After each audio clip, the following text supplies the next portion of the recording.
Jaya Radha Madhava Punya Vihari.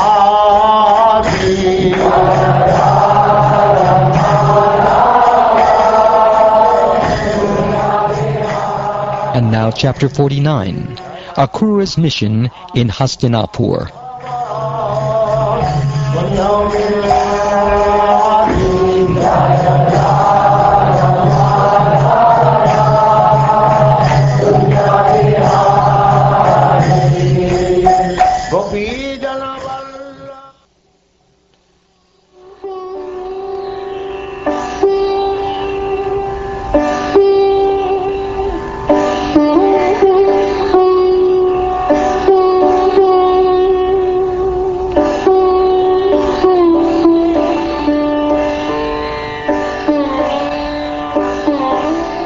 Shukdev Goswami said, Akrura went to Hastinapur, the city distinguished by the glory of the Paurava rulers.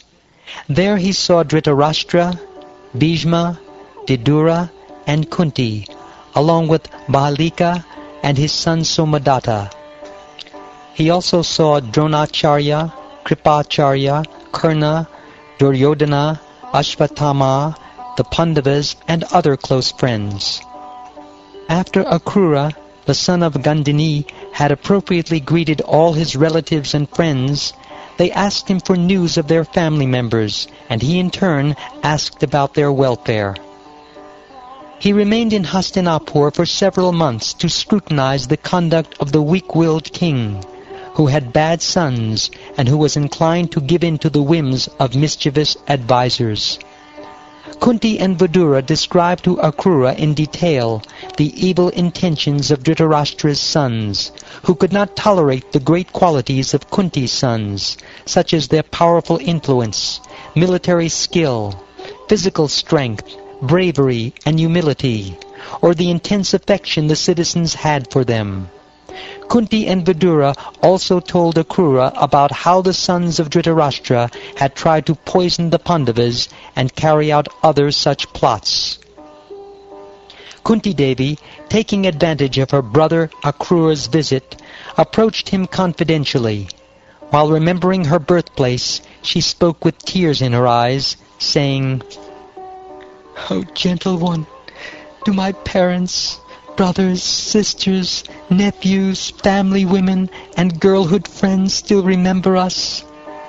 Does my nephew Krishna, the Supreme Personality and the compassionate shelter of his devotees, still remember his aunt's sons?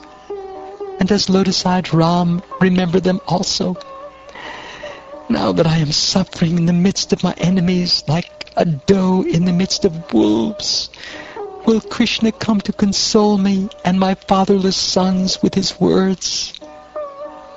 Krishna, Krishna, O great yogi, O supreme soul and protector of the universe, O Govinda, please protect me who have surrendered to you.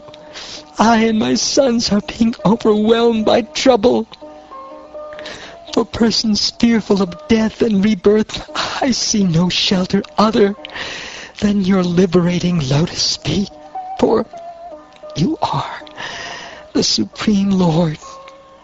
I offer my obeisances unto you, Krishna, the Supreme Pure, the Absolute Truth and the Super Soul, the Lord of pure devotional service, and the source of all knowledge. I have come to you for shelter."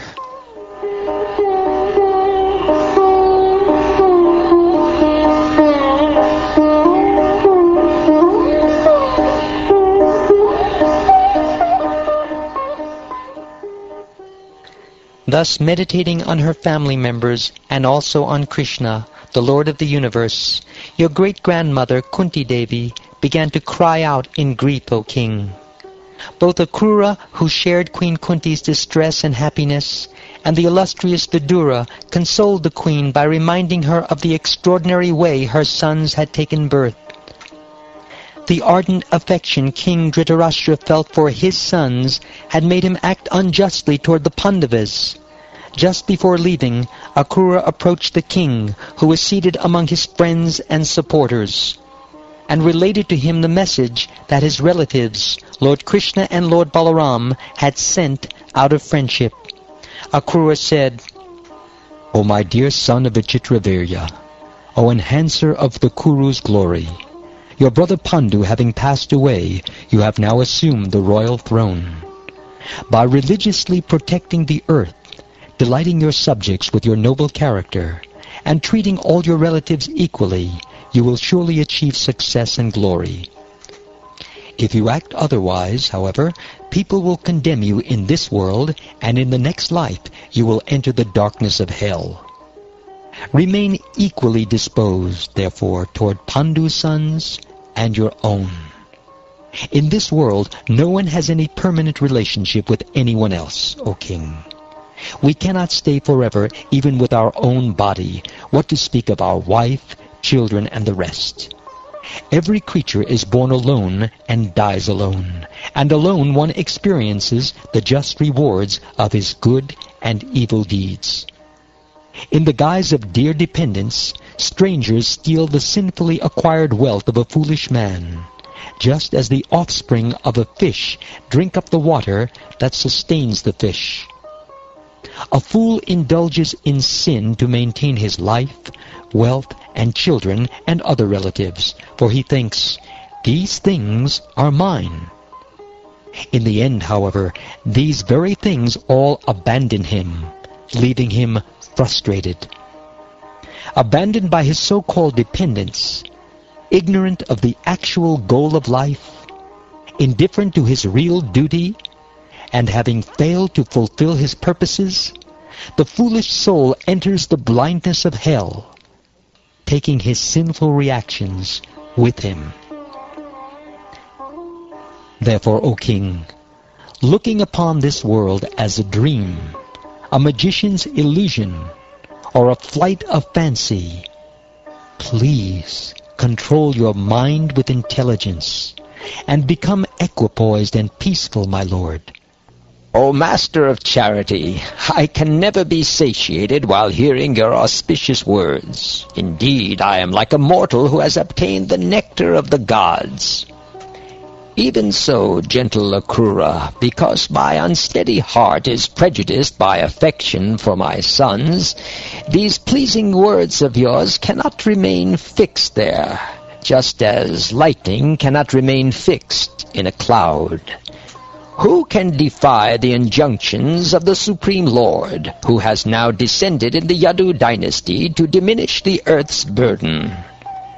I offer my obeisances to him, the Supreme Personality of Godhead, who creates this universe by the inconceivable activity of his material energy, and then distributes the various modes of nature by entering within the creation.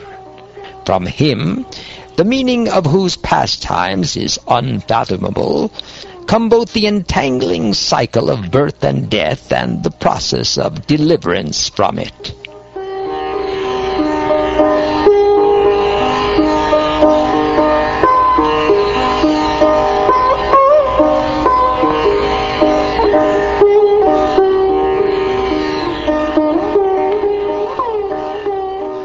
Having thus apprised himself of the king's attitude, Akrura, the descendant of Yadu, took permission from his well-wishing relatives and friends and returned to the capital of the Yadavas.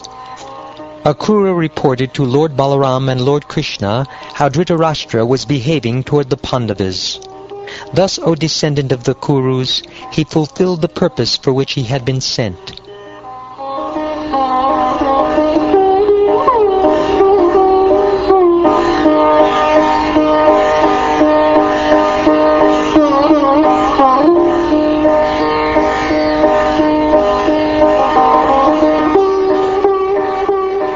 Thus ends the 49th chapter of the 10th canto of the Srimad Bhagavatam, entitled Akrura's Mission in Hastinapura.